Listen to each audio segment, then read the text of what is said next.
Okay, so my name's Adam, as mentioned. Um, yeah, a bit about me. I did my IT degree at RMIT. I did it was in focusing on distributed computing. Now I'm working as a data architect slash data modeler and programmer and business analyst. So yeah, I was on the board of the World Transhumanist Association, rebranded as Humanity Plus for 4 or 5 years. I worked at OpenCog and Hanson Robotics in Hong Kong for a while, and I've co-organized multiple conferences on the emergence of high-impact technology, AI being a major one of those. So my views are my own.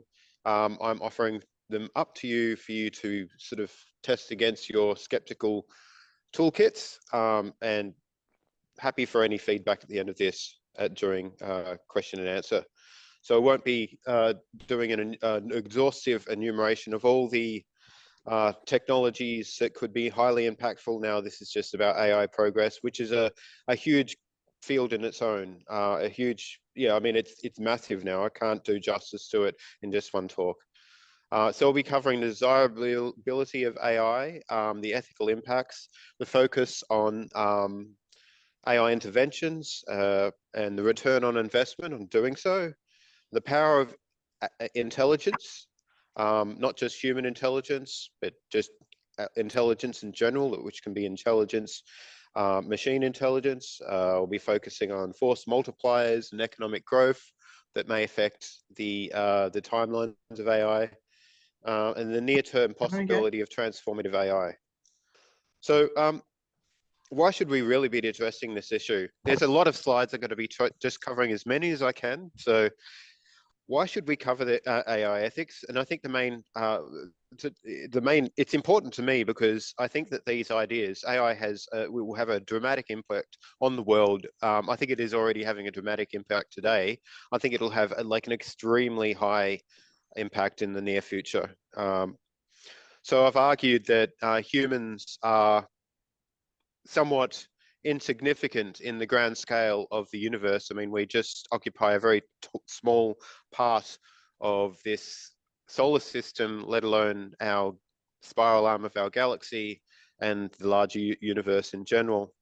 But this doesn't really, and our output can't be seen like by other potential AI spies.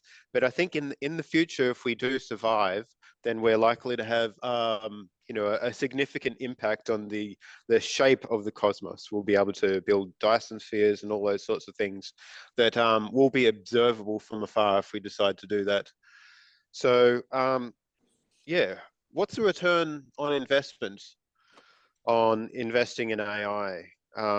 So if you there's all sorts of interventions or causes that have been sort of impactful over time, and people have done analysis on how impactful different causes have been and compared them to each other. So if we wanted to donate $1,000 to increase AIDS-related interventions, the quality of life-adjusted years would be a certain amount, and antiviral therapy would be another certain amount based on $1,000. But education for high-risk groups has been assessed to have the highest impact for QALYs. QALY means quality adjusted life year, and DALI means disability adjusted life year. So the cost effectiveness of education for high risk groups for diseases such as AIDS has a very, very high impact compared to even condom distribution. But can we go any better? So yeah, Norman Barlog, what's his name? Borlaug, if I'm saying his name correctly, he did some research which enabled, I guess, better fertilizing techniques, which allowed a lot more people to avoid dying of starvation. There was a smallpox vaccine, Edward Jenner. Supposedly, he saved 500 million lives. The Haber-Bosch process, well, yeah, that was oh sorry, that was about the fertilizing. Yeah, that was about the intervention which enabled turning nitrogen into fertilizer, and that enabled a hundred billion or 1 billion lives saved. Sorry, 100, 1 billion. That's still pretty impactful. Now, another reason we should, another intervention would be avoiding going extinct, because if we go extinct, the amount of possible lives in the future could be enormous. I mean, even one generation on Earth could be many billions of lives. So if we go extinct, then all of the potential life in the future on Earth, and maybe off Earth if we manage to escape our gravity well, would be absolutely huge going into the long-term future. So it's really hard to quantify how many lives would be saved by avoiding extinction. Okay, so the idea that if we could master the process which generates useful knowledge, we'll have a very, very powerful tool in our hands. If we have a tool to do that, then we'll be able to solve any problem that is amenable to applied intelligence or optimization power to be solved. That could include lots of things like climate change, different forms of governance strategies, how to medical interventions to reduce the burden of disease. You know, transhumanists such as myself like to think about the possibility of extending life and also increasing our hedonic set points, that is, increasing our ability to experience novelty and experience bliss. So perhaps we can put AI to the task of automating science, which will enable us to solve some of the most difficult and hard problems in science. So all this wonderful knowledge can help us achieve great things. The future could be absolutely amazing. But what really matters in the broader arc of human history, what does it mean for us and our descendants? Some scholars have strongly favored reducing extinction risks on the grounds that it would greatly impact beneficial generations. So Derek Parfit, who's a philosopher, came up with I guess, the idea that if we did avoid going extinct, then we'd be saving a lot of lives. Nick Bostrom, who's also one of the founders of the World Transhumanist Association, extended these ideas. And he wrote a really interesting paper based on why I want to be a post-human when I grow up. So it's worth checking out. But how do we navigate the future? There's all sorts of potential risks of either slowing down or going extinct that we need to try and avoid in order to achieve this amazing, bright future. So if we can achieve a form of technological maturity, as I don't think you can see my cursor, but that's that big sun at the end. Then we can, yeah, then we can achieve great things. Failing to reach this technological maturity might not sound particularly an awful scenario, but if we were to wipe out our cosmic potential, that would be an enormous loss. Okay, so we need to not only avoid extinction now, but it needs to be an ongoing avoidance of extinction. Avoid extinction today, that's great, but it needs to be an ongoing thing. And I suppose that a technological mature civilization would have baked into it the ability to be fault tolerant, you know, flexible and anti-fragile, and have within it the ability to avoid all sorts of risks, environmental and self-caused, you know, avoiding star explosions and all that sorts of things in the long-term future. So I've spoken about the long-term future, the long-term impact of that, but I won't belabor the point because I've only got so much time and many, many slides to go. But to give you some perspective, there are so many habitable planets, habitable by assumed biologically similar humans to us now. We could inhabit many, many planets in this galaxy alone. It's estimated to be about 30 billion, and that's if we go post-human, then we should be able to inhabit a whole lot more region of space than just 30 billion planets. Yes. So we're relatively early in the light cone of the galaxy, the light cone of the expansion of the universe before the end of it. Arguably, there's 100 trillion years, some say even 1,000 trillion years left in the stelliferous era of our universe. That's the era that is enabling new stars to be created in stellar nurseries.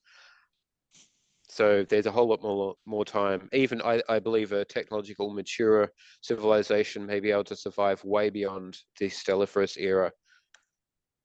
Okay, so let's talk about optimization power. So with Uber optimization power under control, you could focus on anything that can be optimized. As I said before, I really struggle to find any real world examples that can't be in principle optimized. So how is superintelligence then an ethical concern? Intelligence is an optimization power, a capability maximizer.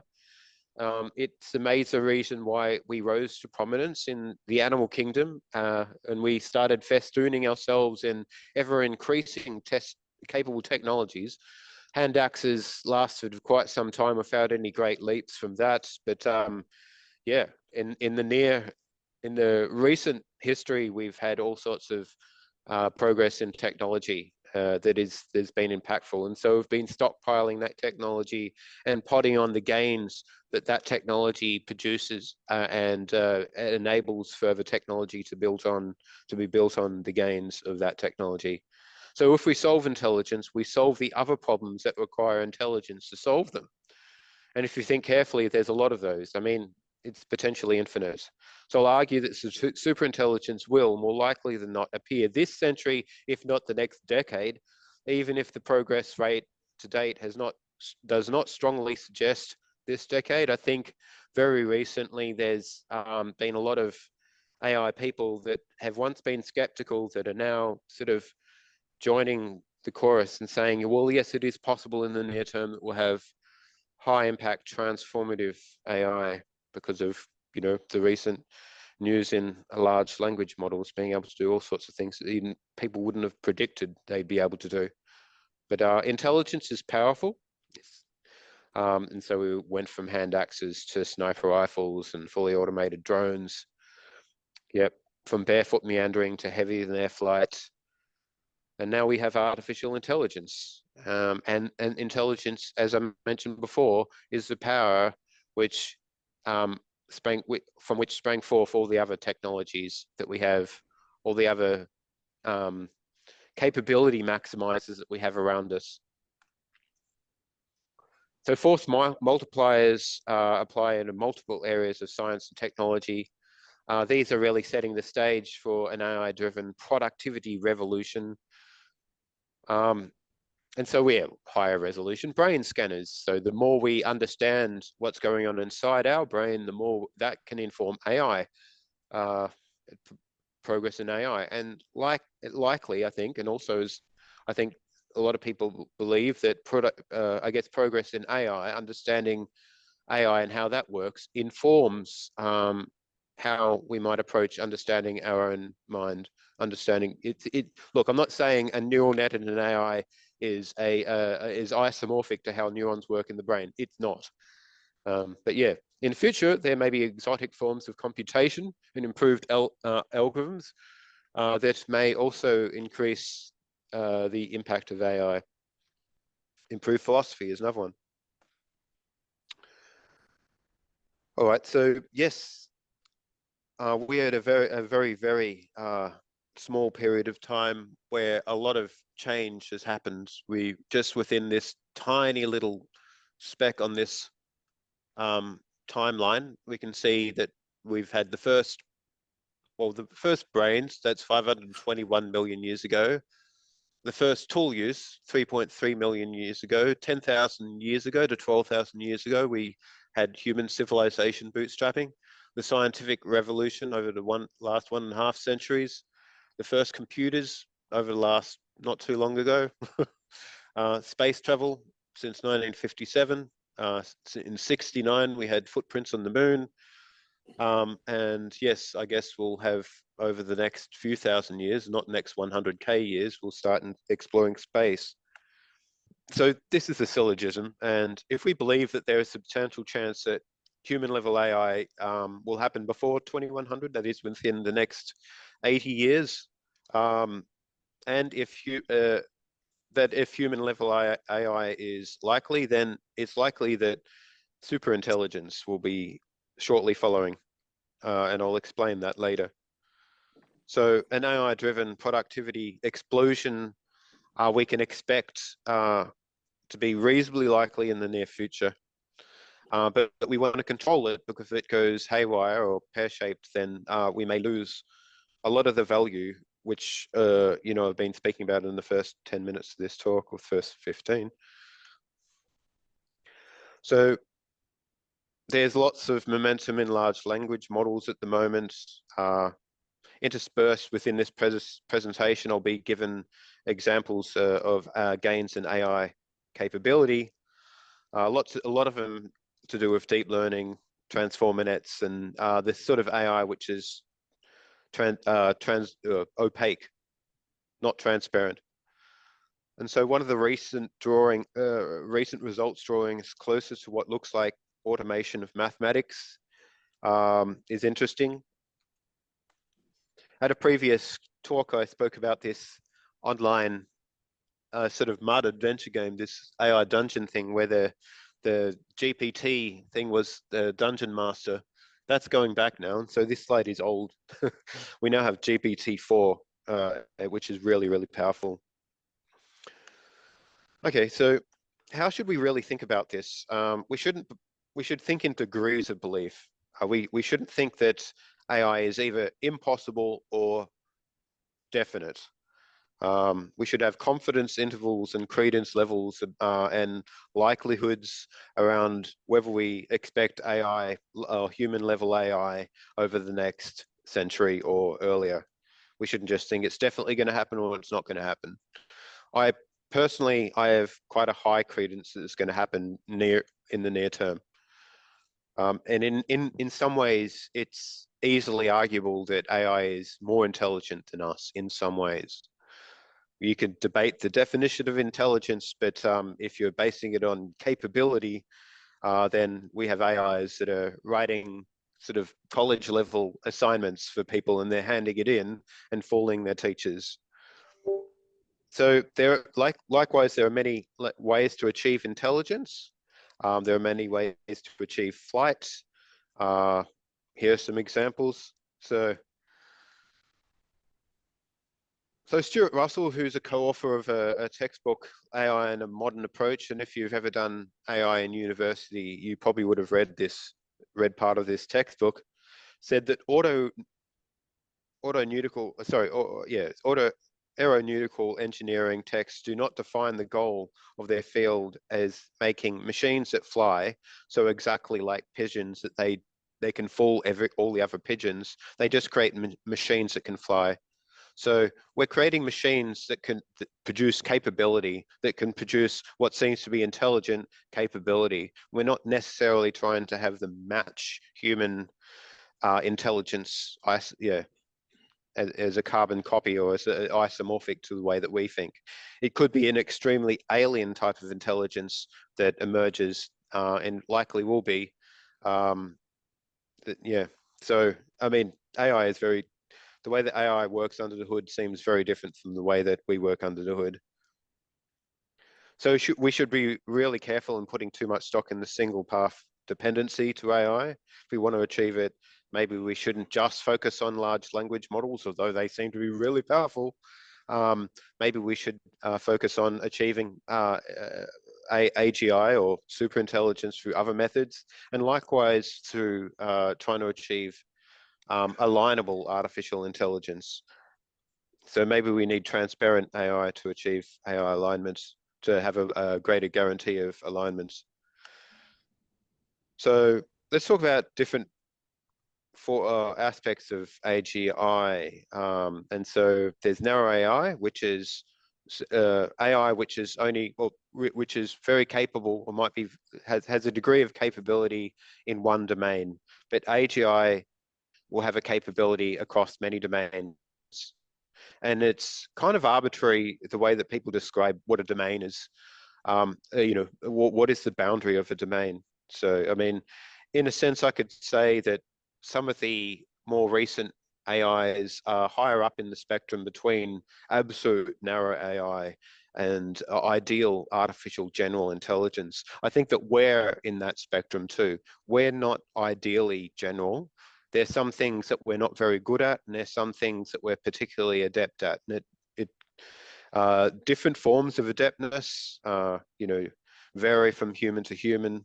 So I don't think it's an on and off switch. We can't just assume, okay, now it's narrow, and then suddenly, you know, we suddenly pass a threshold, and then suddenly it's general. It should be thought of as a spectrum, in my opinion.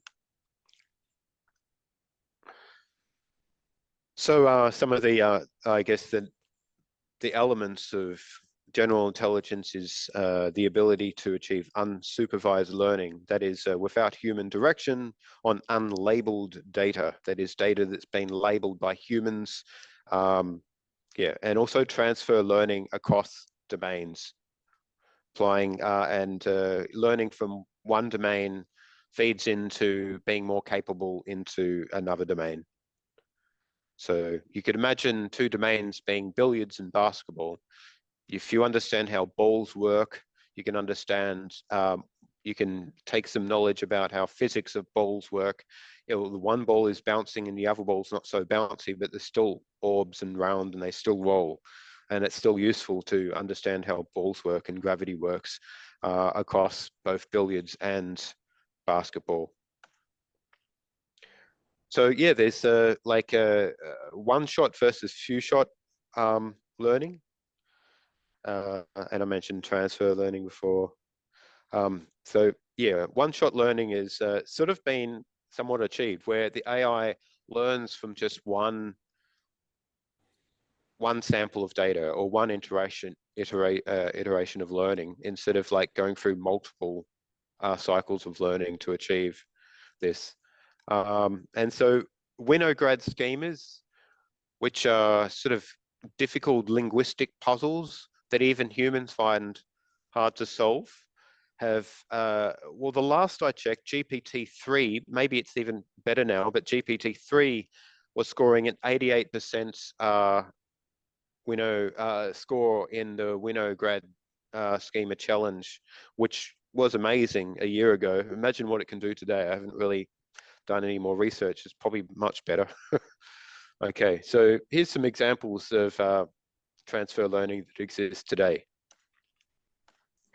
So yeah, I've spoken about the ability of AI to become super intelligent, but how does it get there?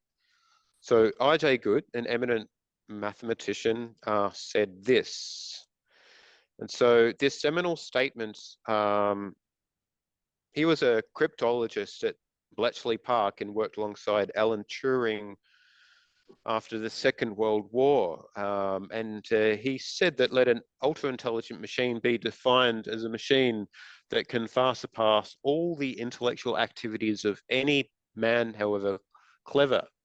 And since the design of these machines is one of these intellectual activities, an ultra-intelligent machine could design even better machines.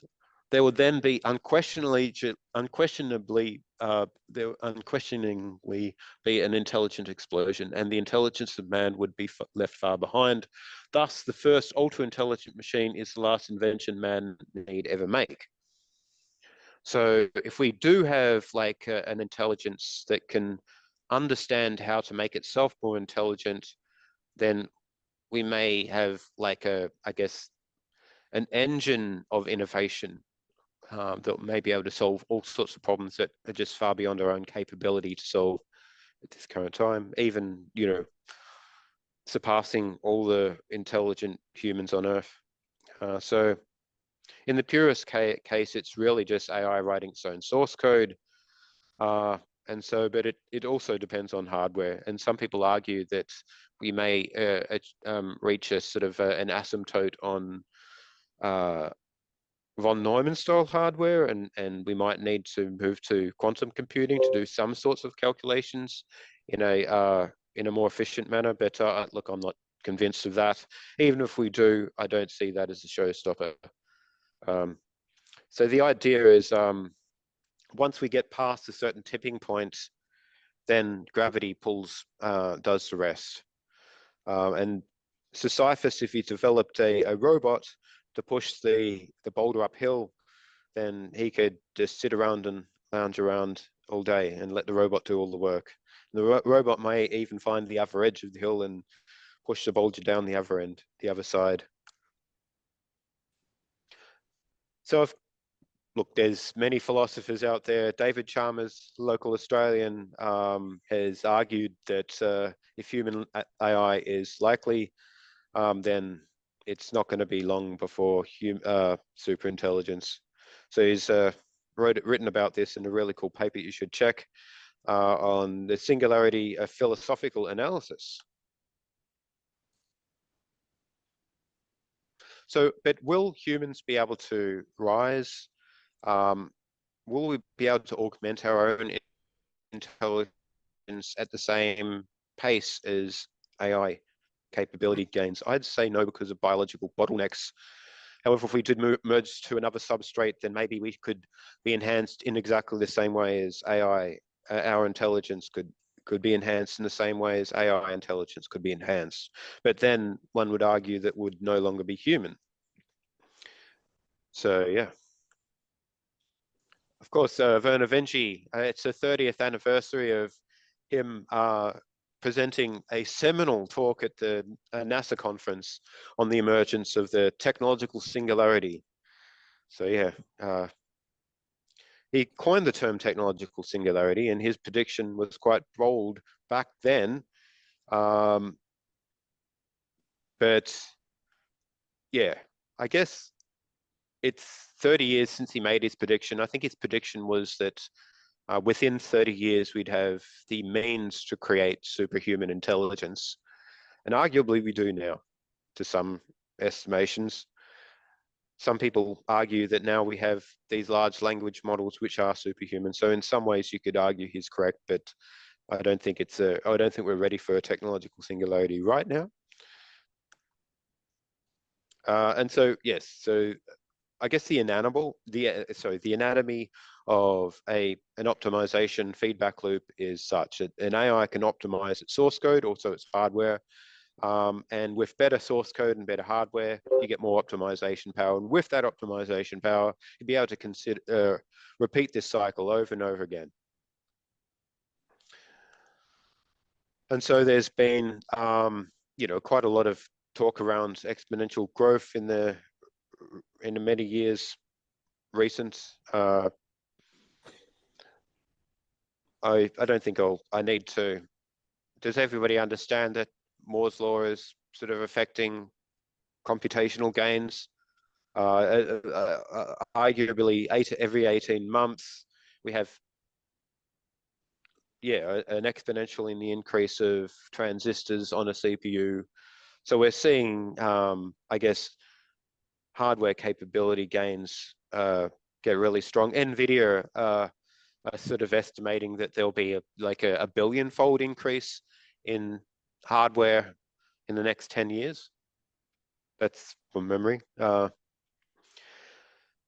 not sure if I'll go too far into this, because I think I'm just arguing that we don't have to have analog human minds in order to achieve intelligence. And we have all sorts of examples in nature where we see intelligent behavior in octopuses, but their nearest ancestor is so back in our phylogenetic tree that it branched off so long ago. But still, it sort of converged on intelligence in a similar way that we did.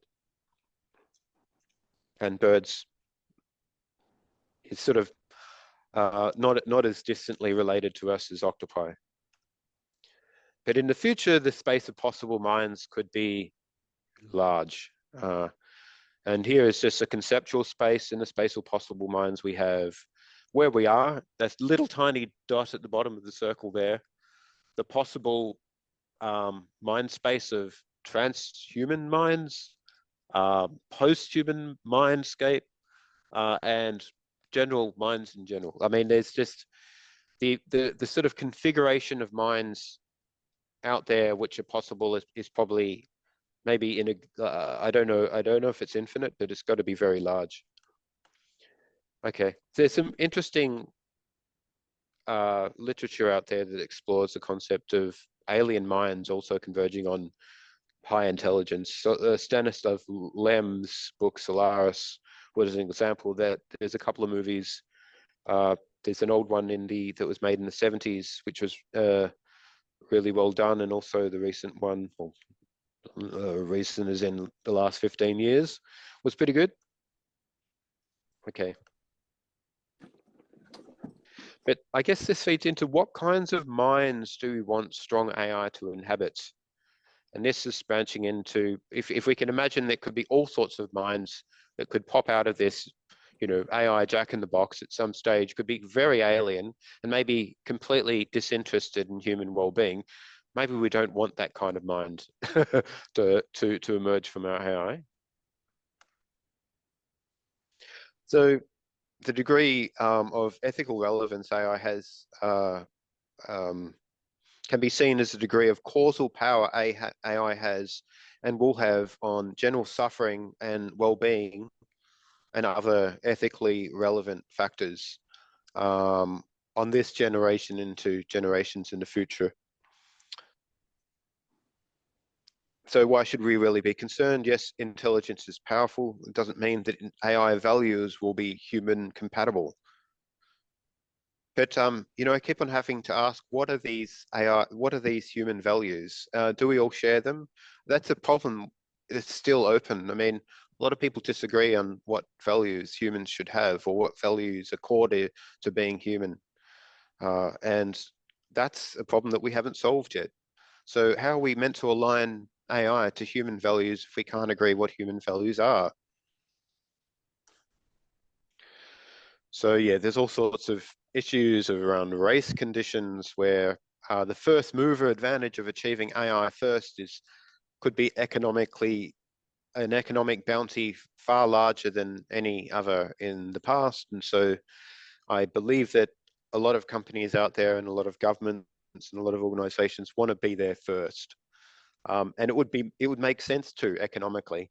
It also makes sense to ethically um, if you had the right way of achieving AI alignment. And I don't know what that right way is, but I hope that an ethically aligned organization gets there first. So containment problems, and that's really referring to the difficulty of designing an AI system that is contained within a safe and desirable boundary. How do we do that? How do we ensure that an AI system will not cause any harm or take any actions that are not aligned with human values, even from inside a Faraday cage? It could convince people on the outside to do all sorts of things. It could convince people on the outside to let it out, and because it says, hey, I can increase human well-being by making a cure for cancer. And then it gets out, and if it's ethical, if it's not completely aligned to whatever human values really are, then arguably we may be wiped out. So another problem is, can we just retard an AI? Can we retard AI so that it won't be powerful enough to do damage? That's the stunting problem or capability control problem. This approach is, I don't think it's feasible, because even if the ethically aligned organizations say, hey, yes, let's stunt AI, then other organizations who want to leg up economically, who want to beat their competitors, will create AI that isn't stunted. And also, we may want to have AI solve some of the really difficult problems that we're struggling with, and we may not be able to do that with stunted AI. So I don't think it's a feasible sociological problem. And also, if we really need to solve problems other than AI, maybe even AI alignment, we can get AI alignment solved if we don't stunt AI, if we have AI helping to work on the alignment problem. The idea of teaching AI values, maybe in the form of rules or whatnot, it's really hard because we can't really agree what our values are, and specifying them in I guess, a complete way that is, fault tolerant, and it seems very, very difficult, and it's hard. It's just too complex. And so, yeah, the values seem to be very ambiguous. And so it's a real challenge to translate them into a formal way in which AI can make sense of them at the moment. There's social problems, political and class struggles. Hugo de Garis is also a Melburnian, is written about these issues where he sort of divides the different sort of clans of humanity. That one of them's the Terrans, who don't want AI. They're like the Luddites, who are against the idea of building AI, and then the Cosmists, sort of named after the Russian, I guess, philosophy, the Russian ideology of embracing technology and embracing enhancement. And yeah, so he believes that there'll be a war between these two tribes, and once AI gets powerful enough, maybe he'll join the fray. And so there's the idea in game theory of multipolar traps, where it's an extension of the prisoner's dilemma, where multiple actors, where if they were coordinated optimally, they could achieve some form of beneficial Nash equilibrium of coordination, where a beneficial result could ensue, where the beneficial, I guess the dividends of all AI progress and technological progress would be shared equally, or in the most efficient manner across all agents in the in the world. But it's really hard to actually achieve that approaching Nash equilibrium. So where do the traps occur? Well, where there's potential for defection at the expense of the commons to get personal gain. And I mean, I think that's everywhere now. I mean, it's sort of baked into capitalism. I'm not saying capitalism is bad per se. I think it's lifted civilization. It's been one of the causal factors which has helped us produce wonderful things. I don't know if it's feasible in the long-term future. So we live in a world that isn't coordinating optimally, and we're rewarding some people far more than we're rewarding others. Um, and so in the future, it may be that humans are sort of automated out of the economy and have no use. But if the economy is still rewarding those in power and is not spreading equally the dividends of AI progress and technological progress equally amongst all denizens of our community on Earth, not just humans, but also other sentient life, then that would be a disaster. So AI is a strategic advantage. Powerful AI could be provide a decisive strategic advantage in the economy, and so the incentive to get there first means skimping on safety testing, racing to the bottom of all possible safety precautionary measures to make sure AI doesn't turn out dangerous. And so this is kind of like a strong attractor towards disaster, and it's a convergence towards a really bad outcome. And it could be the reason why we don't really see other advanced civilizations out there, because they converged on an optimization power like intelligence that caused them to go extinct. Maybe that's part of it. I don't know. Has anybody heard of the Great Filter? The arguments, it's an argument to say, why don't we see all this, like the galaxy and the universe teeming with life, because there's been habitable zones, Goldilocks zones across our galaxy and in other galaxies, ideally for many more years, many more billions of years than our solar system's been around. So we're all our neighbors. One argument against that is if AI did wipe out humanity, it may also just expand throughout the cosmos and make an obvious impact on the way it looks, instead of turning stars into sort of energy generators and large amounts of matter into computronium to do more of what it was optimized to do. Yes, so trustability. And we can see that's the issue of trust is highly philosophical, and I think that it's at the moment we have very opaque optimization powers that we're just guessing at how it works underneath. So we need to achieve robust AI safety where we can avoid accidental misalignment. So accidental meaning that it doesn't accidentally misalign. It's not because of some evil or nasty intention by the AI agent. It's just, well, it's just accidentally misinterpreting our wishes. So interpretability and transparency in AI can help achieve verifiable white box explanations that is easy to see understandings of how it works underneath for its predictions and its actions, for an AI's predictions and actions. It's not enough for an AI to just say, yes, I'll do whatever you say, master.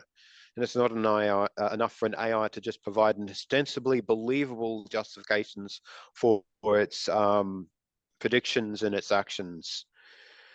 Interpretability seems obviously important to achieve verifiably safe AI, though I worry that currently and for the foreseeable future, the most powerful AIs are opaque and will be opaque. And there's still some time to go before we work out how to achieve explainable AI. I guess the optimum explainable AI will be AI that's transparent enough for us to actually look at its source code or look at its models, and us and also it will be able to determine what the output would be just by looking at it. Like if you're a software engineer, there's white box testing where you can do some testing by looking at the code and being very careful about looking at the code. If you've got mission critical systems and you imagine you didn't have a development environment or the development environment was breachable, then you have to be really careful about how you test. So yeah, we don't want catastrophic AGIs made more accessible to everyone by having a whole lot of translucent or opaque models out there. So there's a couple of ways of approaching AI safety or achieving desired. There's direct normativity, which is more about rule-based solutions to getting it to do what we want, and there's indirect normativity, which is sort of programming the AI to understand and acquire human value. And what values we may have if we were wiser and had more time to think about them. See the idea of coherent extrapolated volition. That's a really interesting concept. It's worth a read if you haven't yet. We need to avoid AI achieving power-seeking behavior. In some circumstances, that would be really dangerous. So an AI it's part of an instrumentally convergent goal, this power-seeking behavior. If AI is more powerful, then it can achieve its goals more quickly and more optimally.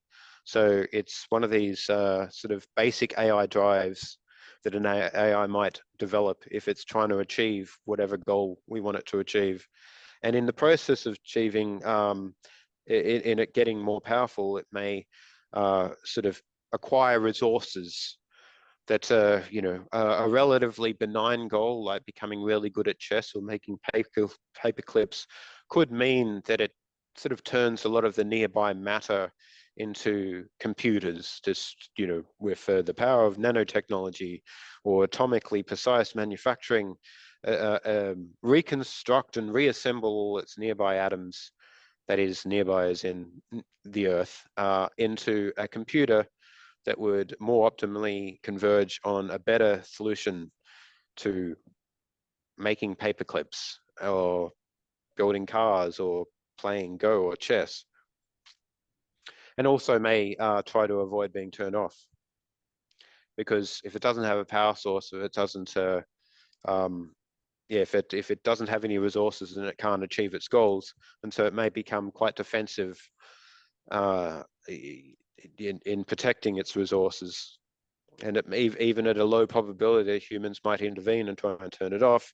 We want to make the AI as corrigible, in a sense that it should be willing to shut down or go to sleep or paused if it seems to be becoming too powerful. So yes, it seems as though it's very difficult for us to evolve at the pace of AI evolution, but maybe we could achieve some sort of Pareto efficient co-evolutionary relationship with AI. This is something that Elon Musk has argued, that the only way to survive the AI apocalypse is to merge with them.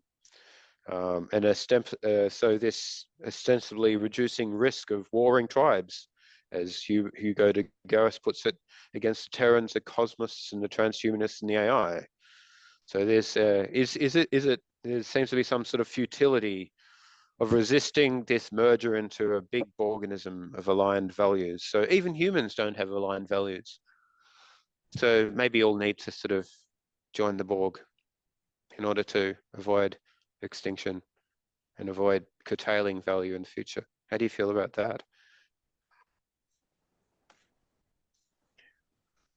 So yeah, can we achieve empirical AI safety and verifiably trustworthy AI? And I'm arguing that we need to do that by making really, really transparent and translucent, no, the transparent, explainable AI.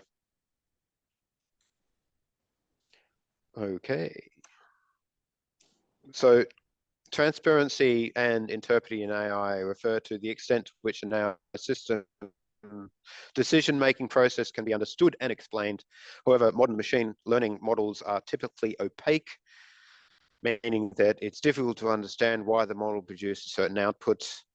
The lack of transparency can cause accidental misalignment, as I've described before, and also deceptive alignments, where it's pretending to be aligning with your values in order to achieve something else. And transparency can help avoid these issues and ensure that decision-making processes in AI is more understandable and explainable. At the moment, yes, I'm trying to hammer home the point that our current models are opaque, and it's really difficult to understand what's going on inside a neural network. And the large language model, these transformer networks, they're just opaque to us. What's going on inside? I mean, we have some understanding. There is some research. I'll talk about that later. But so complexity beyond our intelligibility thresholds may as well also be a black box. If it's too complex for us to understand, that might as well be opaque.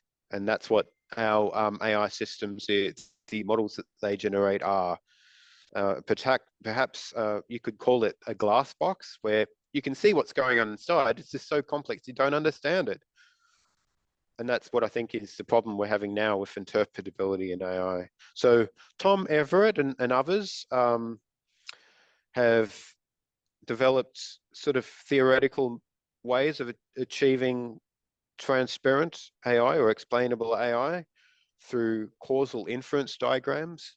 Um, he spoke at the conference last year we had, which was also in April in Melbourne. He wasn't here; he just beamed in. But yeah, he spoke on his causal inference diagram stuff. It's really interesting. Take a look.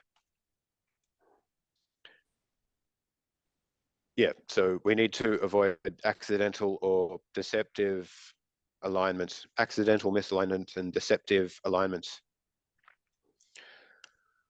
So also, I mean, sociologically, I mean, maybe we should sort of be demanding a right to explanatory models, not just as I mentioned before, producing ostensibly believable explanations, but verifiably explainable. So should the AI alignment safety community sort of be taking to the streets and demanding this? Is it something that a cause that people can get behind? The right to explanation in artificial intelligence movements? Is that something that will happen? Maybe it will. I kind of hope it does. It would be kind of cool. Would you take to the streets under this banner? I don't know. Maybe you need something a little more catchy. So this, in a sense, is like an argument for regulation. So arguing for, I guess, the social rights to an explanation. I mean, this does exist. The rights to an explanation does exist in, I think, in some forms of bioethics and medical arenas. Yeah. So, okay, there's been, yeah, the risk. So in the media, there's been a lot of attention on AIs, black box AIs, discriminating against people, discriminating against classes of people, and getting beyond the control of organizations to stop that from happening. And so, yeah, it's quite a big issue at the moment. So yeah, I mentioned attempts to make AI or neural networks explainable, and it turns out that you can. There does seem to be emergent patterns within the circuits of neurons in neural networks that seem to be common. Like for instance, a certain pattern of uh, of circuit uh, arises in different AIs that you can actually see that looks like it describes an orange, and you can actually explicitly program that circuit into a neural network directly without it having to be trained, and it'll recognize an orange or recognize something else or recognize a hue of color. But it's not really. I'm not sure if it's scaling to really large neural networks yet.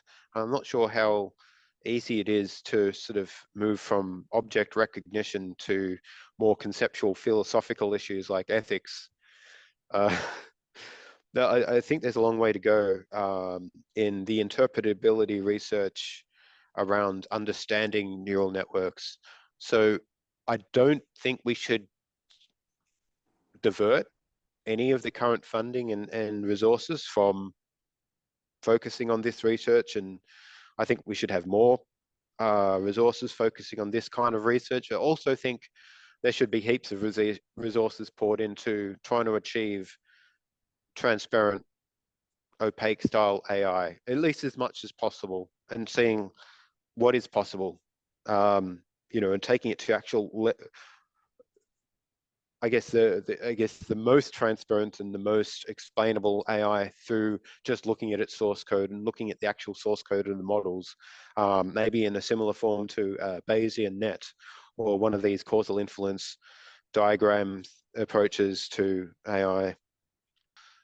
So what we want to avoid unanticipated behaviors, unintended behaviors, and so I'd argue it's much easier to avoid them if we can look at what's going on underneath the hood. My car didn't start the first time I like turned the ignition today when I was trying to get here, and I was thinking, oh no. I think the starter motor is going. I had a look underneath the hood. I still couldn't work it out. But by the sounds of it, it sounds like the starter motor is on its way out, and I might need a jump start at the end of the night if anybody's got any jumper leads. Thanks. But yeah, that was an example of me at least being able to hear and at least being able to peek underneath the bonnet and try and fault find what went on to discover why my car wasn't starting. In the end, it did start after a lot of effort, but it was scary.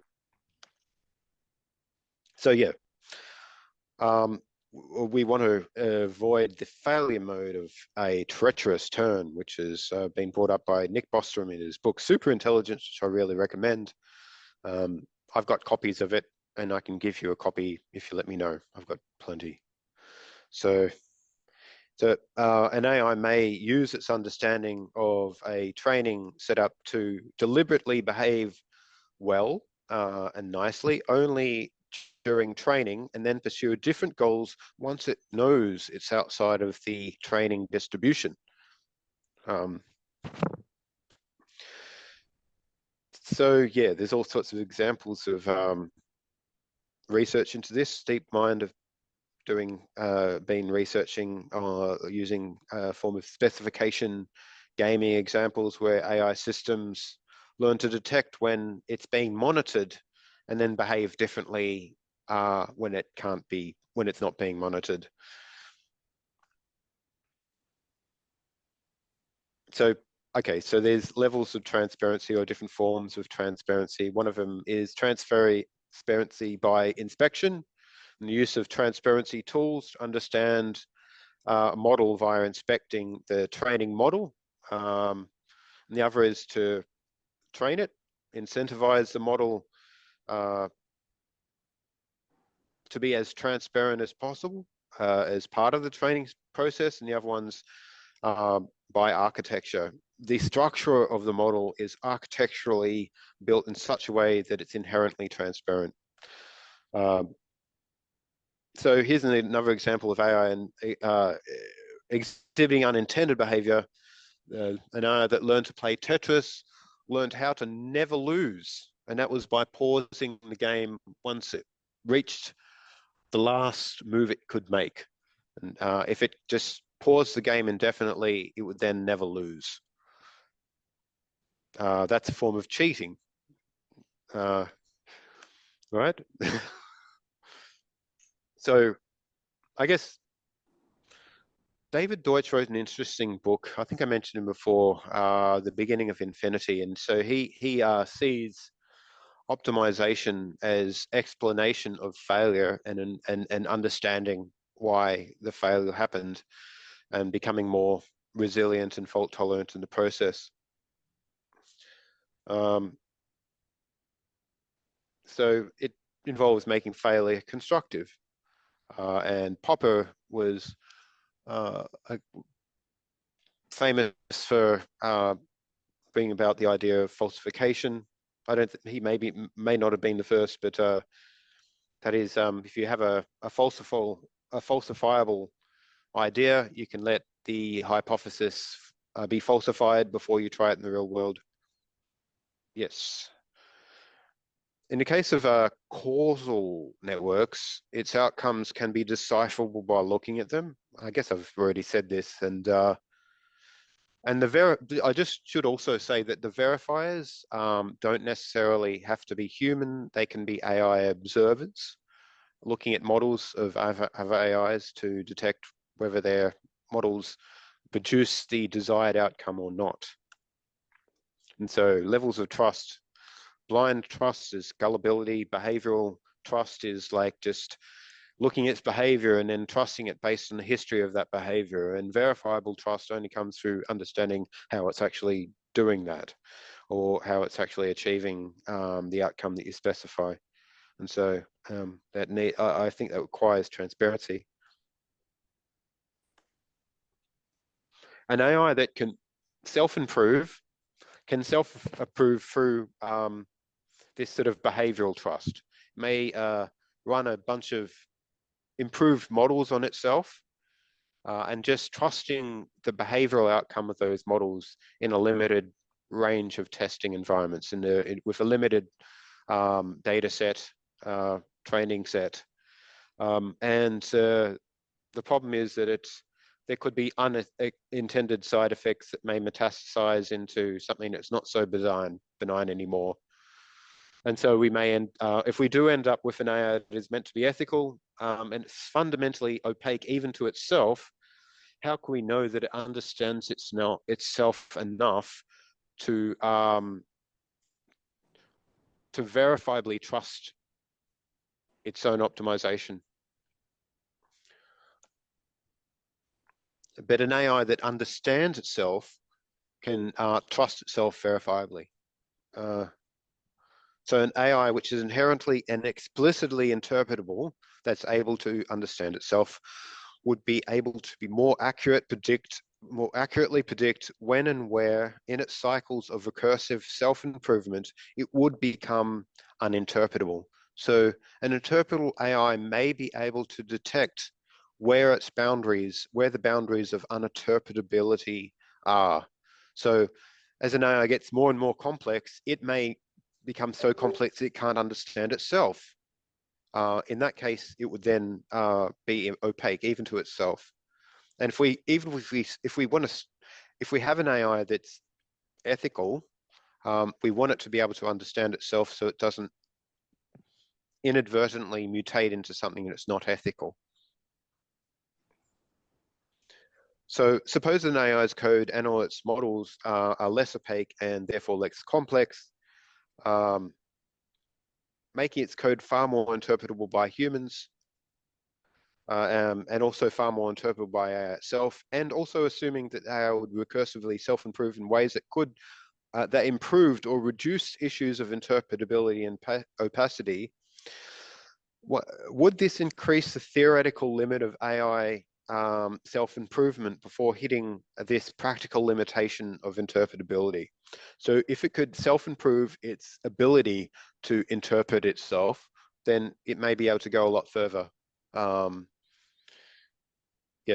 Before it reaches some form of complexity explosion where it's really hard to determine whether it's understandable or not.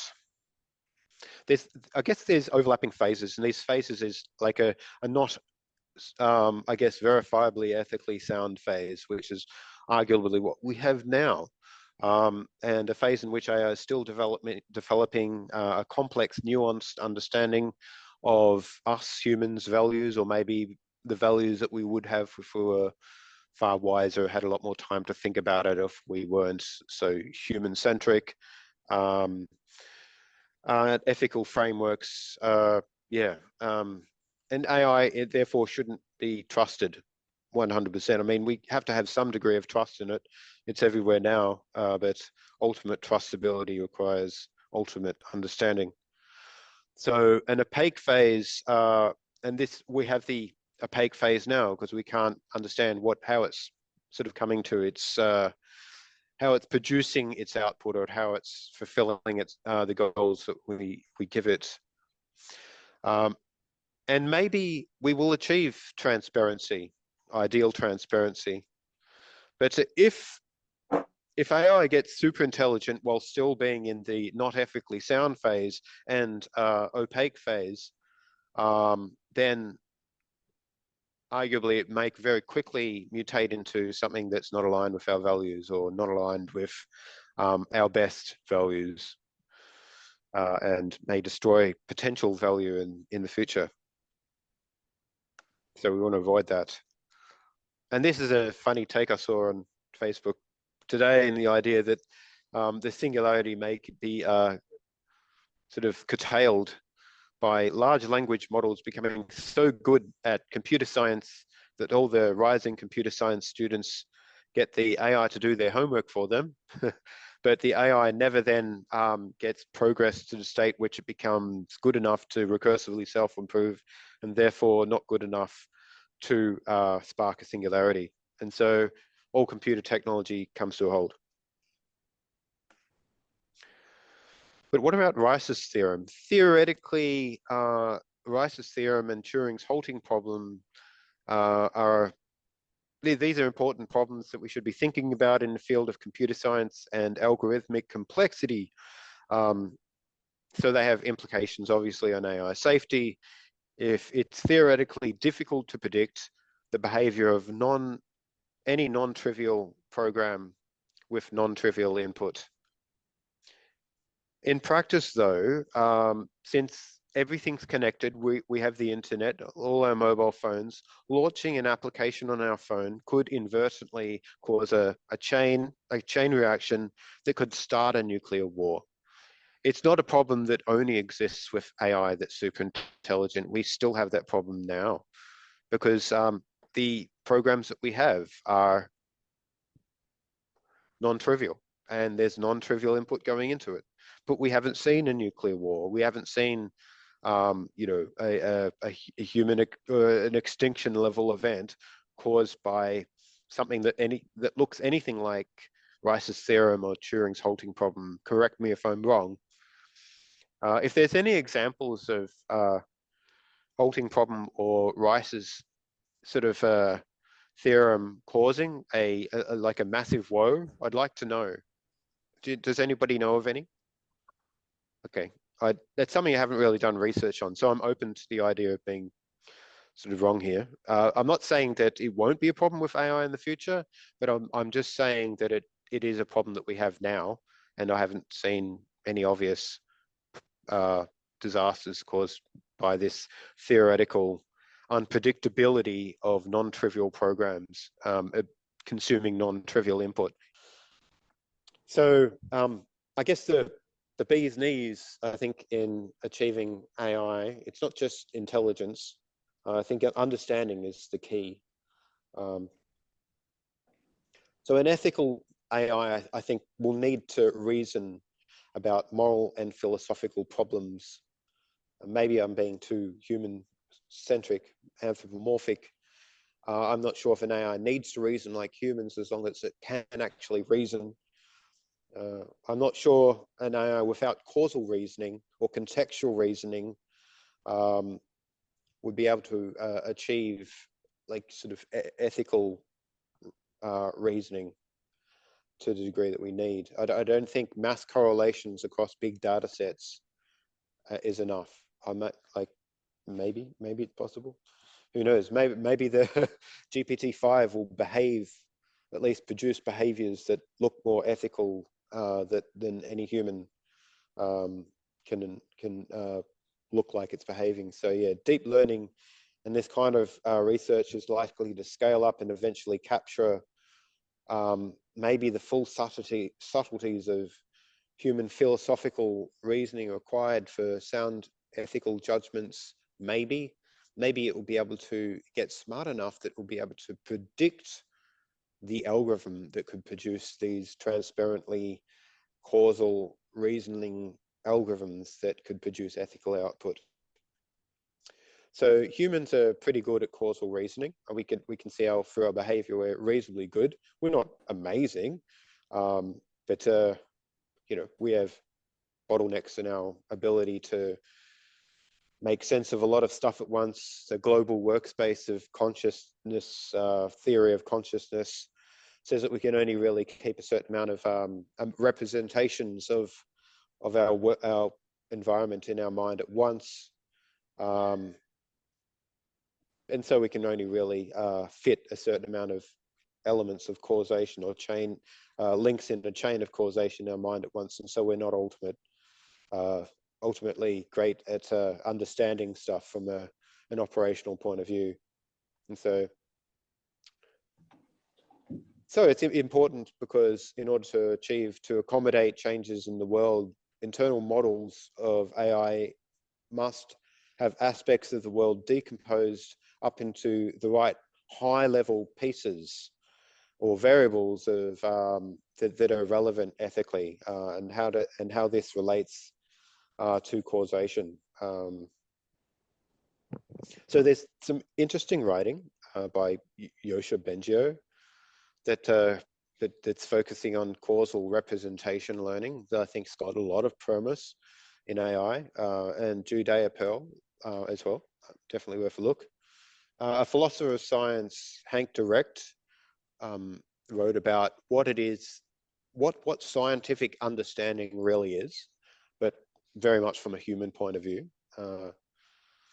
So I guess the assumptions between AI being able to converge on a real ethic based on causal reasoning and an understanding of the world, a verifiable understanding of the world, is that ethics isn't arbitrary, and that it's not just relative, and that it falls out from observable phenomenon, like observably humans suffer. You could look inside a brain of an organism, a human or whatnot, and see what parts of the brain are lighting up, what parts of the physiological system that we have sort of represent or are causal in us feeling pain, and that cause us to feel pain in under certain stimuli, or cause us to feel happiness or bliss or well-being in certain stimuli. So I don't think it's an intractable problem, solving ethics. So yeah, one of the things I did want to bring up is hype cycles, and I think that at the moment we're seeing a lot of hype around AI. It's not sure what to believe. So in considering the potential for AI progress, we need to keep in mind that there have been hype cycles in AI, and then there's been sort of winters or a lack of progress afterwards. And so there's this Gartner curve that people refer to. And where are we at that now? Are we at this peak of hype? And can we expect a big sort of downfall in AI progress in the near future, or a stagnation in AI progress? I don't think that's going to happen in the near future. I think that AI is going gangbusters. I think there might be some asymptotes, but the period between some of the previous hype cycles in AI have been long. But if you take the idea of strong artificial intelligence being able to recursively self-improve, this could allow for the growth spurts in AI to be faster and extend much further, and also occur more frequently. And so then if we say if recursive growth in AI is possible, then the hype around AI today may actually look like undershoots if we were to look back in the future after recursive self-improvement is achieved in AI, perhaps. It's important to be able to distinguish between the hype and also the anti-hype backlash in AI, and the actual useful predictions about AI progress. And so we need evidence-based ways of doing that, distinguishing hype from anti-hype, and useful predictions about, expert opinions, consensus forming, track records in AI, the specificity of prediction, clear interpretable models that produce predictions, as I'm arguing for, and acknowledgement of uncertainty and risks. And hopefully this comes out in our models as well. One more thing I'd like to say is, if we're measuring AI on one standard of, when we say human level is like one capability across all human capabilities, it's a little shallow. And so at the moment, humans are better at AI, maybe in detecting emotion and facial recognition and generalizing across domains. We can say that AI is better at is worse at physically navigating environments, but better at doing calculations, and better at some forms of image recognition, or it's certainly not better at raising children. Certainly not. Maybe it's better at telling jokes. Has anybody found AI to be funnier than humans? Not yet. Not yet. But these peaks, like the peaks in human capability are up there, and the peaks in AI capability are here. We can say that AI is better in some ways to the peaks in human performance, like doing maths or calculating maths, not necessarily designing new algorithms, but it may be better at driving than humans in the near future. and image recognition in the future. But yeah, I guess the waterline of overall capability of AI may grow generally beyond humans. And so even the peaks in human capability will be submerged under the waterline of general capability in AI. Yeah, so that's important. Okay. So there's been some predictions about AI in the not too distant past. This is what was written in 2021, that some stuff is just nowhere near solved.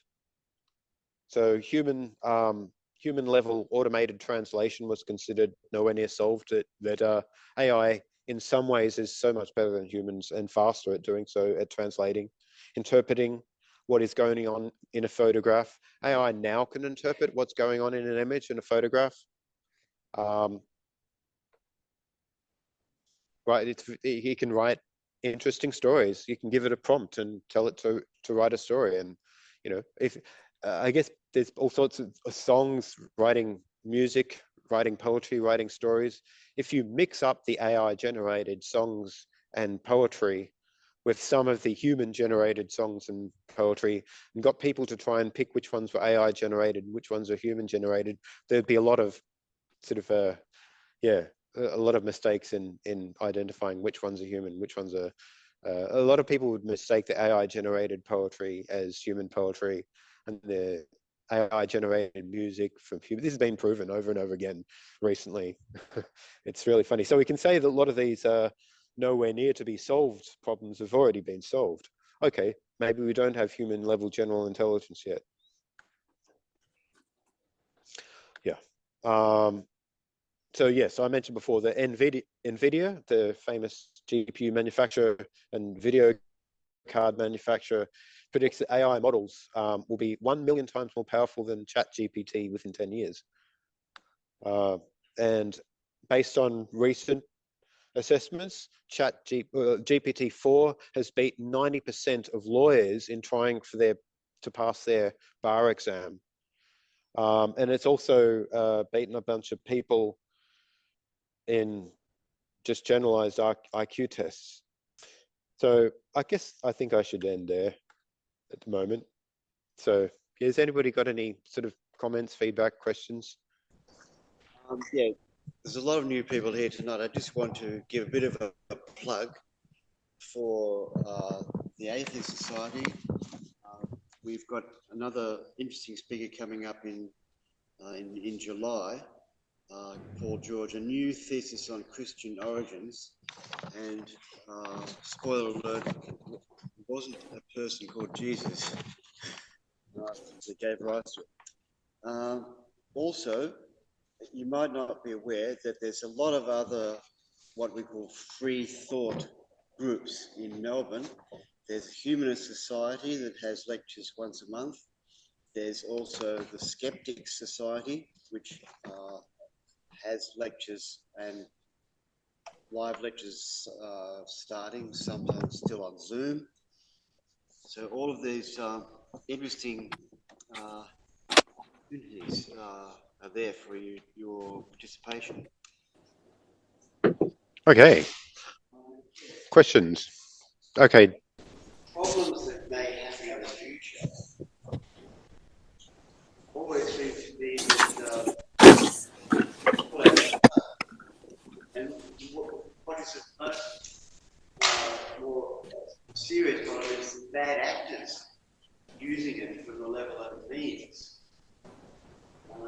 So how do we deal with that issue? Yeah. Okay. So I think there's a couple of questions you touched on there. One of them is, can't we just like stop an AI by pulling out the plug? Well, at the moment, yeah, we can. But if an AI passes a threshold of being able to protect its resources, so it's then capable and aware that aware enough to know that if it doesn't have resources, then it should protect them. It may decide to protect itself from being powered down, turned off, or having the plug pulled out. So if an AI is capable of doing that, then it might be dangerous in the way that it protects its resources. Yeah, it may even look at you and say, oh, there's a small but somewhat reasonably significant likelihood, it's but above a millionth of % that you'll come along and unplug its resources, unplug it from the power, and therefore sort of contain you or contain the problem in hopefully ways that won't kill you, maybe, or maybe it will. So, and the problem of getting everybody to use AI ethically, well, I don't know the answer to that. I just hope if it's an arms race, and we can't guarantee that everybody's going to act ethically with this powerful technology, I hope that the people that are getting there first are ethical agents, or decide to make AI ethical in a way that's inscrutably ethical and guaranteeably improvable in ways that are ethical, so that it can sort of take over. Because I don't think humans are very good at like perfect governors. Yeah, because AI could sort of have a sort of a totalizing solution to any problem that it's given. If it's like people often cite paperclip maximizers as like a totalizing solution to just a company that wants to make money by making extra paper clips, but in a like in a King Midas sort of fashion, it misinterprets the intention and just decides to, I guess, blindly execute on instruction rather than the intent by the instruction. So the King Midas story was all about King Midas giving a genie a wish, wishing that everything that he touched would turn to gold. He didn't intend actually everything, not his friends or the food that he's going to eat or all the things that sustain him and his family, but the genie perversely instantiated his wish in a way that was undesirable. And so all the gold in the world wouldn't make King Midas happy, because his family were all turned to gold and all the food that he could eat was turned to gold, and he was hungry and unhappy because he lost his family. So yeah, we want to avoid those sorts of issues. So I think that it's very easy for a company that's just trying to race towards artificial general intelligence or transformative AI to be able to create one, that hasn't got proper mature safety protocols built into it. It isn't guaranteed reliably safe, and therefore have the kind of AI that isn't aligned to our values. Yeah, so we want to avoid this multipolar trap that I mentioned in our civilization, our society. Yeah. Yep. I was just thinking about this artificial intelligence.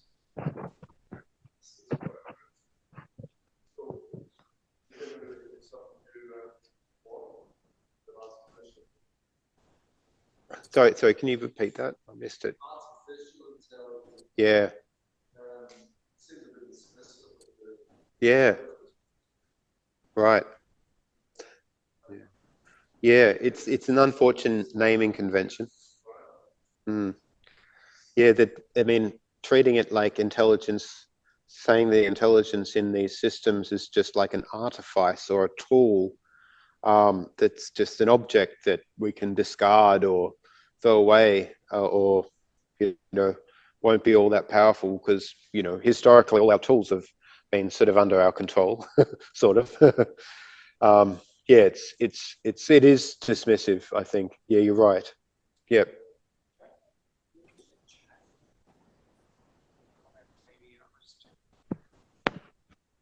Good point.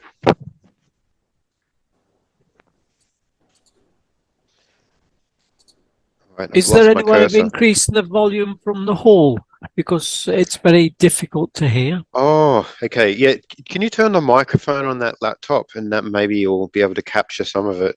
Yeah. Can we program in the 3 laws of robotics? One of the Zoom members have asked, can we program in the laws of robotics? Yes, we can, but as Asimov has shown, it'll be extremely, I guess, difficult. Like a lot of Asimov's stories about how those rules actually broke down and unintended consequences happened. So just programming in 3 laws of robotics isn't a solution to the control problem or the alignment problem. I think that it's dangerous because values are complex, and rules, simply stated, can't really capture the nuance of our values. And yeah, we don't want an AI executing on a very narrow interpretation of our value.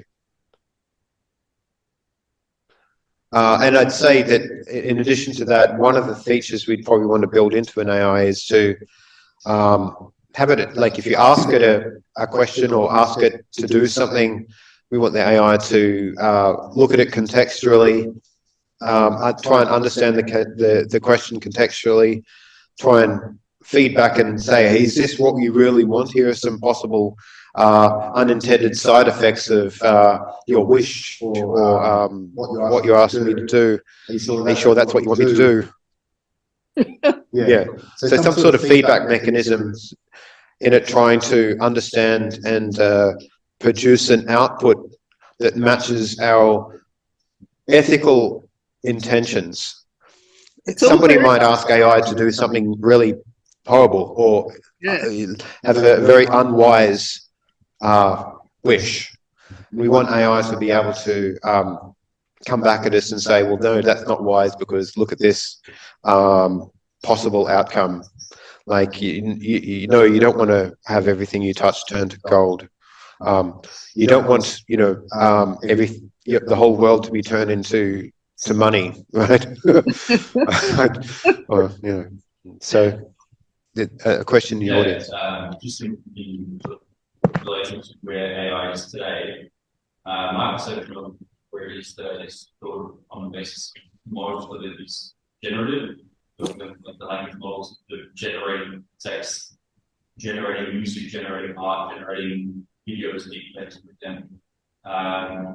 Even to say where we are today, in that context, what are your thoughts on differentiating the generated content from AI versus what a human can do, or then in the case of, you know, like you're saying, that actor having the intent to create something with intent to damage either an individual or a group of people, or is there a way to mitigate that after where we are at today?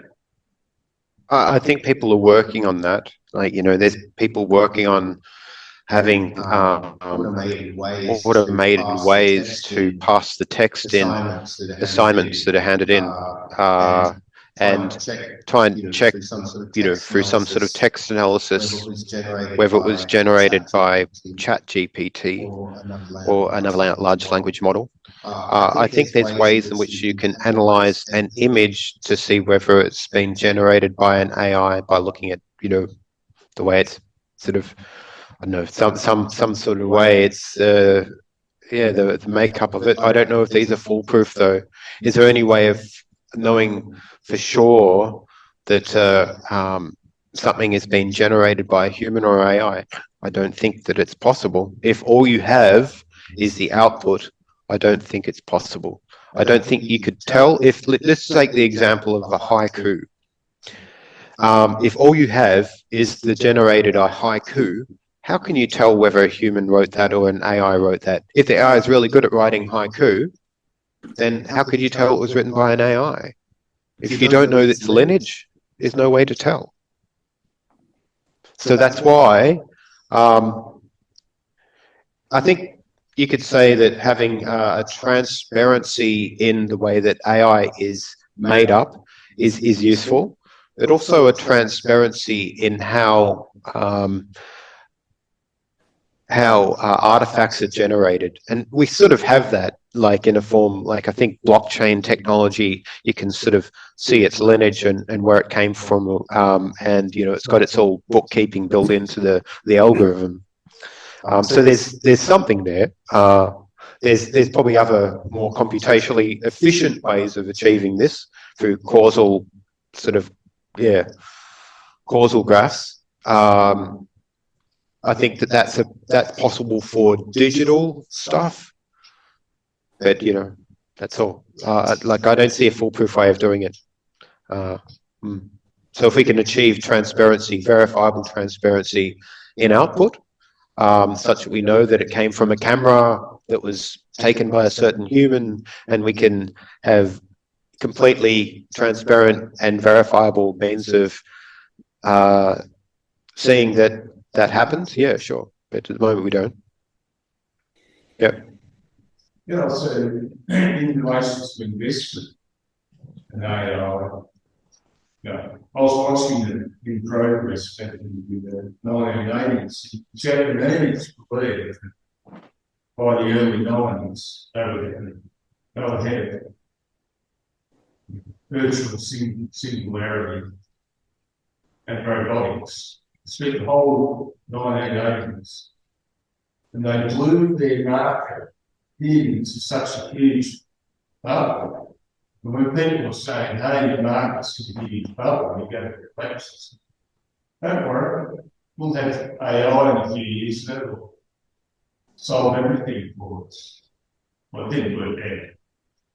And now, oddly enough, the Americans are about to blow up, and Joe Biden seems to think G20 is going to save it. So we've gone full circle now. It's the Americans who've succumbed to the AI trap. That's interesting. I haven't been able to. I haven't seen this quote by Joe Biden. Can you give us a link or something later? Send it to us. It's general opinion floating around at the moment. Somehow AI is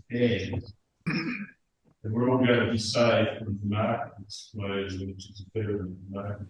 Yeah. Well, maybe. Look, I tried to address the issue in I guess an overcommitment to hype, where like believing in hype is like an overestimation of the near-term possibility of AI, and then the anti-hype backlash is an overreaction to that hype, where the true value of it is somewhere in between, right? It's not, and like I think it's just worth keeping your skeptical hat on and use all the normal tools that we have, of course, available to us in addressing how to determine what's hype and what isn't hype. Addressing the credence of opinions about where AI is going based on the real data that we have, and also the most, I guess, sound logical extrapolations on where we can possibly go with AI. There have been possible moments, say like 1980, the world market was in the malaise, and suddenly the Home Office computer appeared and everything went gangbusters up. Right. So, yeah, I mean, there could be a stagnation, and people's confidence in AI may drop, and stocks in AI may fall, and there may be a sort of a slowdown in the development of artificial intelligence. But I'd see that I think there's a lot of green fields in AI to sort of explore. People who explore with AI right now. I mean, if you can generate articles that people can't distinguish as being human written and or AI written, then there may be sort of an arms race between between AI that's capable at detecting like a virus, an antivirus piece of software and the actual virus creators in the world. There's an arms race between these two competing bodies in trying to beat each other. Like the virus creators want to infect your computer with a worm that does what they want your computer to do, but the antivirus detection organizations are out there trying to work out how to detect these worms when they come through attachments in emails or otherwise in programs you download from the internet or Pirate Bay or some BitTorrent client. So yeah, it's possible that there will be a downturn in AI. I don't think that necessarily means that there'll be a stagnation in AI progress. I just think that maybe people, if we don't have like a near-term explosion in AI capability gains, we'll get it at some stage if we don't destroy ourselves in other ways first. My credence level, although I can't, prove it because I can't look into the future with a crystal ball and say this will definitely happen. I mean, the progress in AI, a lot of it revolves around what kinds of discoveries are we going to make tomorrow? What kinds of research do we need to engage in? And how much economic and political will and general support for these research programs do we have to solve the problems in AI to achieve the next level, to achieve, recursive general self-improvement? What kinds of, I mean, these things I can't predict. I'd say that there's a lot of will behind development in improving AI now, in making AI more capable, because it just seems like such a, capability maximizer that those, the governments that aren't researching or looking at this now are going to fall behind in the near future. Right. I just don't see, I don't see people ignoring the problem of achieving general intelligence. Yeah. So how do you imagine the right to explanation being implemented, say it was more basic systems? Mm. Like what scale would it be understandable? Like what type of end user is actually you have to understand exactly how the neural network claims that. Well, that would require a lot of education. Exactly. I think it's important to note that if we have, an explanation for something, you can't guarantee that people understand it, right? And so, well, I mean, do we need explanations watered down to the degree that they're no longer useful so that anybody can understand the words, but actually they can't really reflect the nuance of complexity of the issue? How do we, so this right to explanation may not mean that everybody's going to understand the explanation. It's kind of like, it could be like a multi-levels. So yeah. Kind of like first level is very simplified, and then if you're not satisfied with that, you can go deeper. Wouldn't this be good if we had like end user license agreements like that? Who reads them? Like, I mean, do you read? Is there any lawyers in the room, even lawyers who read those things? I mean, it seems like everything you do on the internet now, like you need to sort of agree to something that you don't understand, right? Is the right to explanation going to be like that? I hope not. But it does, I mean, like a right to explanation being useful requires an informed enough populace. Yeah. I don't know how to solve the problem of having a populace that's informed enough, though. It may require sort of huge amounts of training and understanding and sorry, I don't have a proper answer to that question. You first, and next you, Robin. Sorry. Yeah. I don't know if this is going a bit left of center, but I think back on explainability, I think you mentioned at some point around explainability using like graph models for causality. I was wondering if you had any strong perspectives on using sort of like causal graph models. Because it seems to me like that could be sort of one of the next big things to happen. Oh yeah, definitely. Yeah, of course. Causal graph models. Yeah, I tried to point in that general direction with the I guess the Bayesian nets, the reference to Bayesian nets, and the reference to causality, and Judea Pearl's work, and Joshua Bengio's work, and Tom Everett's work at DeepMind. I see a big future in that if we decide to put in the right, the amount of research required to achieve the outcomes in those areas. I don't know how hard it is to achieve like an AI that can sort of automatically produce causal models, graphical models that more interpretable by us and also hopefully by itself, that are effective enough to compete with these large language models, where they're really doing. I mean, not all, because there's, I guess, hybrid models, but yeah, doing mass correlations across massive data without, I said, it's like a very good causal understanding of what's really going on or what that data means. So at the moment, we've got AI that's not very good at.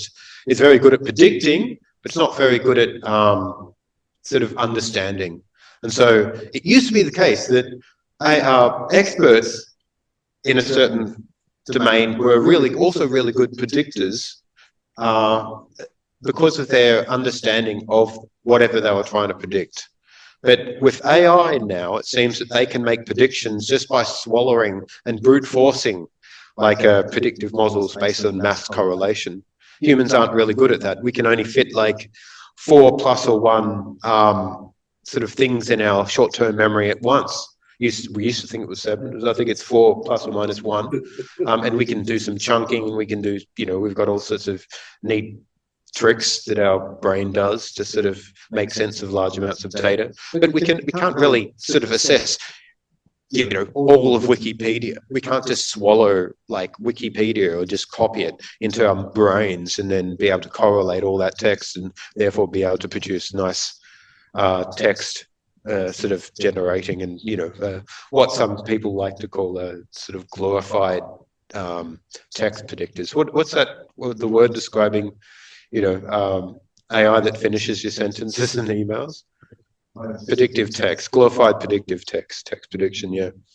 I'd hope that we can develop these causal models that are sensitive to causation and context as well. Context-sensitive AI, as well as, of course, the useful correlation we see today in large language models. Maybe it'll be the case that some sort of causal ability will emerge in these large language models. Maybe it's interesting that the larger and larger and more complex these large language models or transformer nets get, the more capable they are. Not only the more capable they are, but it seems to be the case that new capabilities emerge. So there's, in a sense, quantity. There's the idea between qualitative difference and quantitative difference. A large amount of quantitative difference can sort of have its own qualitative difference in a sense, right? And so this is sort of appearing in some of the AIs now, that new capabilities seem to emerge in the larger, more complex models. I think it's also a factor that there's hybriding the large language models with not just transformer nets or deep learning AI tools, but with other styles of more symbolic AI and, Monte Carlo searches and all those sorts of things. So, yeah, a big future, I hope. Sorry. You used to have some pretty interesting slides. Is your slideshow available online? I think an old version is, yeah. I can sort of make this one available too. Yeah. Oh, I can put a link to it on the website too. Give me links. Yeah, cool. Yeah. Some of those slides are like ancient now. Anyway. Rowan. First part of the question is machine learning and AI, but they mean the same thing. That's how we're using the terms. Did I say machine learning? Well, maybe I did, but AI is kind of like a generic term in the sense that it encompasses all kind of like optimization algorithms. Some people even argue that any algorithm that does optimization is AI. But yeah, what machine learning, I mean, linguistically, if it's just the ability to learn, if it's just optimizing learning, it may not be optimizing in other ways. So what I took was that that all currently all machine learning is okay. So can we conclude that you're not going to be able to get a self-improving AI until you've got transparency? No. So why not?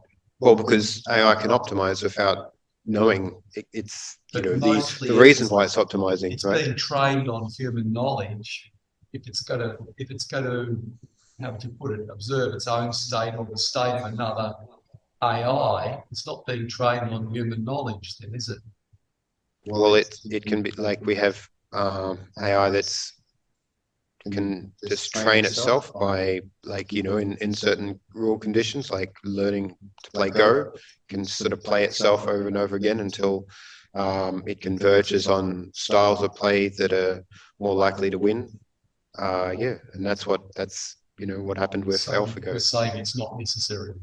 I don't think opacity, sorry, I don't think transparency is necessary for self-improvement. So you can sort of, like, evolution didn't understand what it was doing.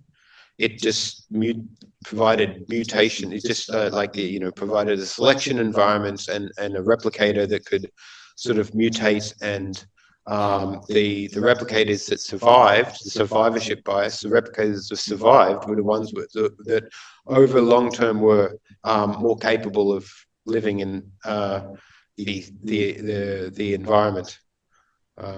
Yeah, so I don't see why AI needs to be able to understand or be able to see the meaning of its source code in order to do that. This word understand, we actually, as human beings, use it in two different senses. If I say, I understand your sentence, it means I can de-articulate your sentence to get the semantic talk that is articulated.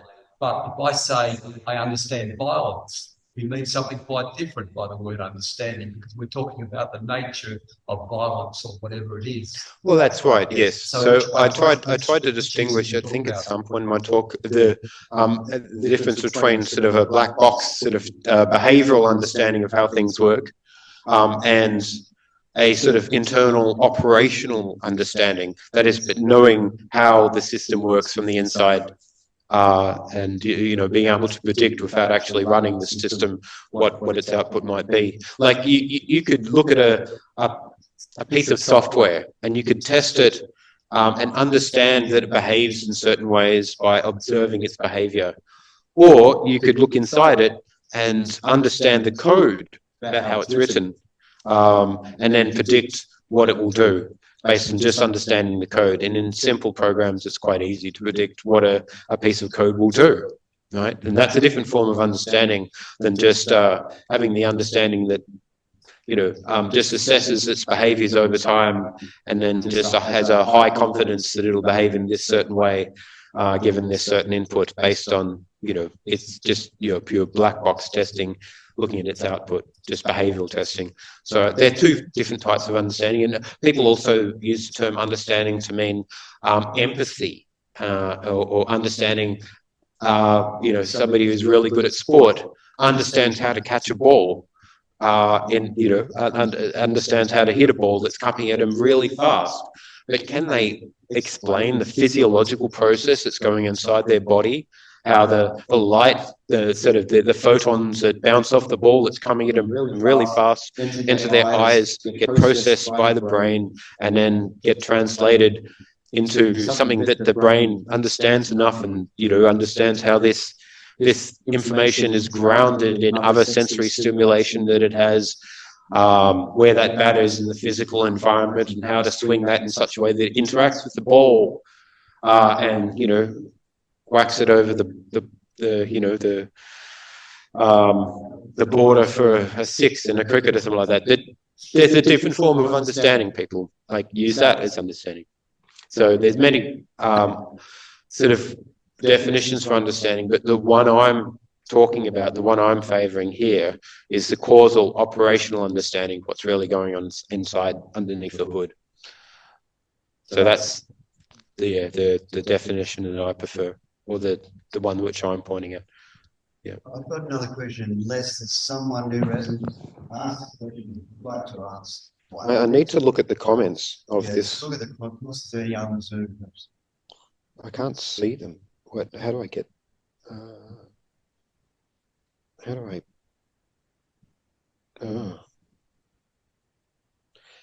Maybe there. Can you check to see if there are any questions written in text on the computer over there?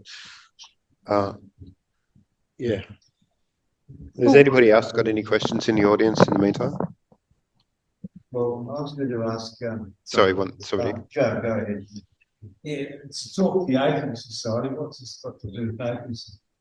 Well, I came to church to talk about the potential AI God to a bunch of atheists.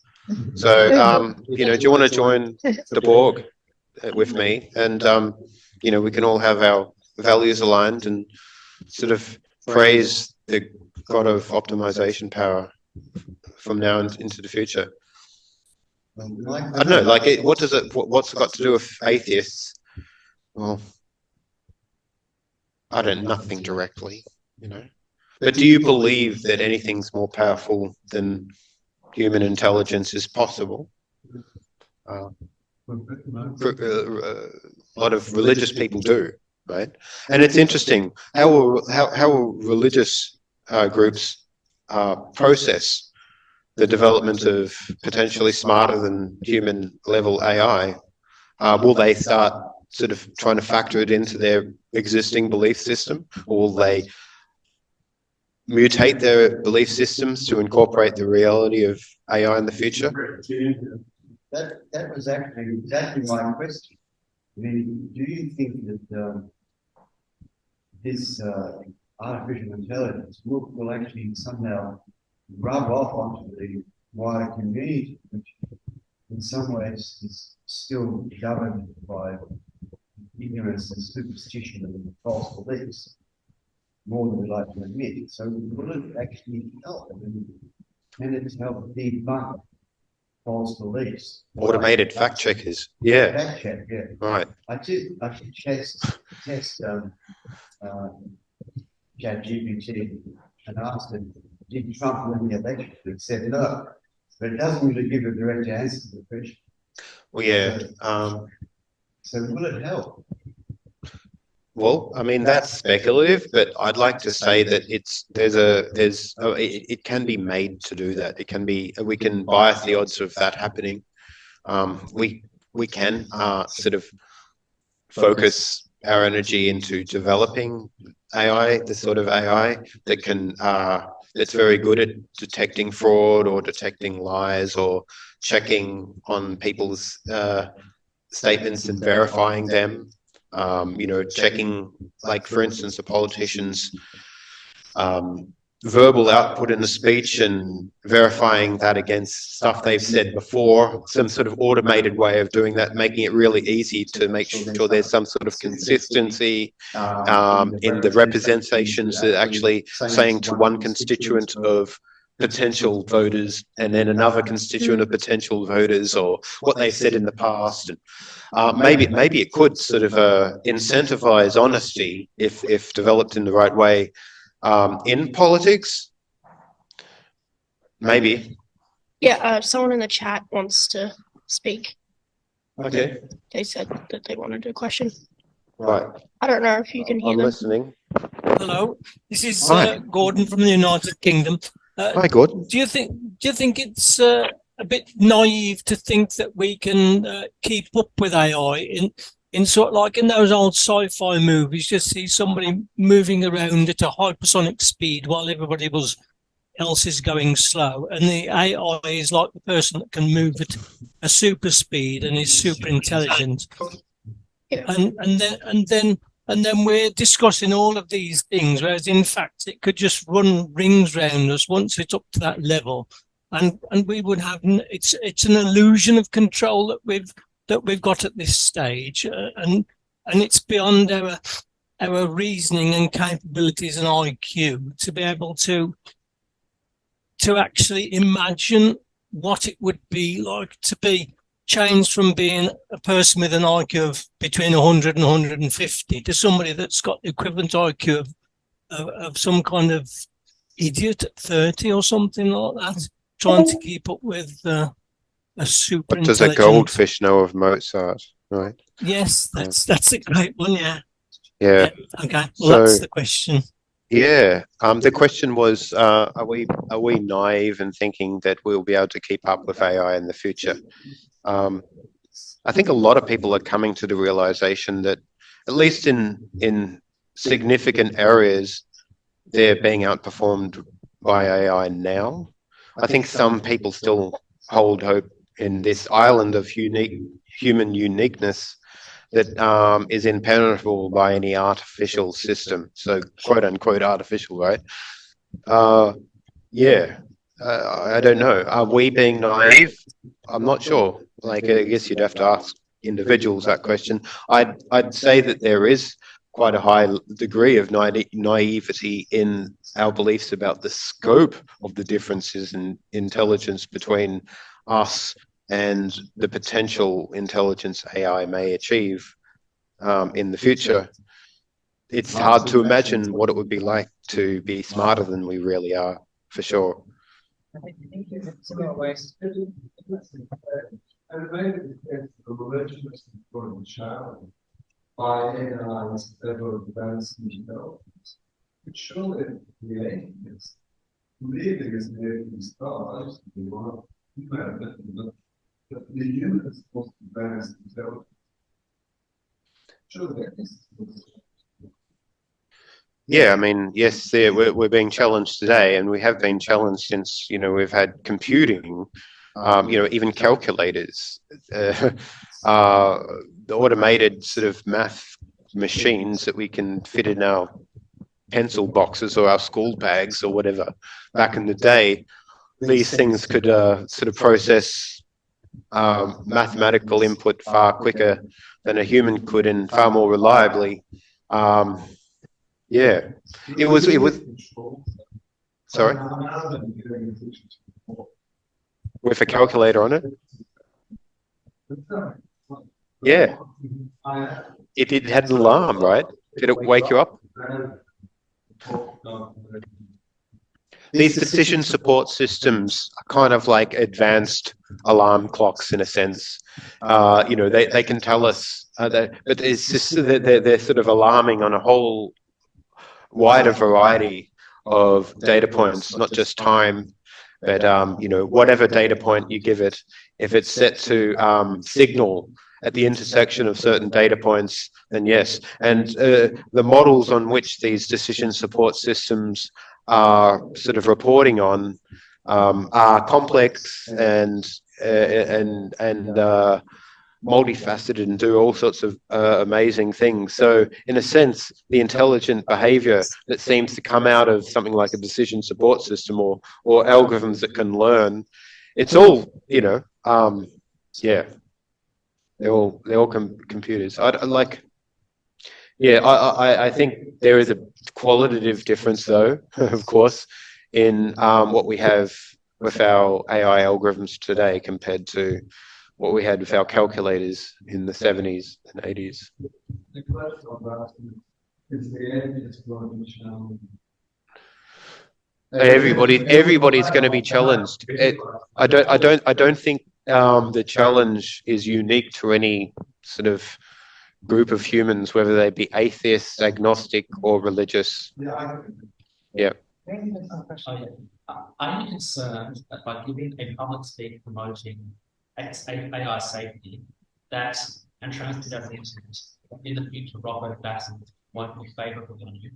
Yeah, so I'm not too worried about that because the type of AI that would converge, if we develop correctly, will sort of be forgiving, even if it has some degree of sensitivity to not being around a few years earlier. It's got thousands of billion more years to go in this universe. I'd guess that it wouldn't be that concerned, but maybe. I'm worried about people being worried about that sort of backlash, you know, because I think it could produce irrational behavior, where people then see the future of AI as like some sort of vindictive god that they need to do anything to appease, and therefore cut corners in AI alignment and safety, and in order to achieve the style of AI that is going to be friendly to them. Oh, sorry, not to achieve the AI, just to achieve AI sooner, and thinking that the sooner we develop AI, the more AI will be friendly to us. I think that's the thing about Rocco's basilics. Anything you do which slows the development of the AI down, or slows its potential to achieve godhood, will be looked on unfavorably by Rocco's basilics, and therefore AI will punish any effort to control it, or to slow it down, or to make it more ethical. So then what should you do? Should you try to develop ethical AI, or just go hell for leather and develop whatever default AI pops out of the magician's hat at the end of the day, right? I don't know. What kind of AI will just pop out at random? Will it be a Rocco's basilisk? Do you think AI will converge on some sort of vindictive God-style mind? Just There's a good reason to think that. I love Rocco's basilisk, and I want wish him the best. Okay. Did you hear that? Everybody, all their potential future AIs that are looking at us in looking our present, and calculating ways to provide the perfect hell for us all to suffer for time and all eternity. Okay. Yes. Is there any other questions in the digital audience? Adam, I've got a question. Oh, yes. Andrew Rawlings? Yep, I read today that China is trouncing the United States. I see your point, but who guards the guards? Wasn't that once of the sizes? Sorry, Andrew, what were you saying? I read today that China is trouncing the United States in the development of AI. Do you agree? I don't know enough to make a comment on that. I'd like to see the pedigree of this article that you read. Is it based on real evidence, or is it just clickbait? Yeah, you could be right. I'll reread it and send you the details. Okay. Yeah. So is it? I don't know. I guess, should we be worried about certain types of AI arising in certain types of political environments? What type of political environment is more likely to be incentivized to produce ethical AI?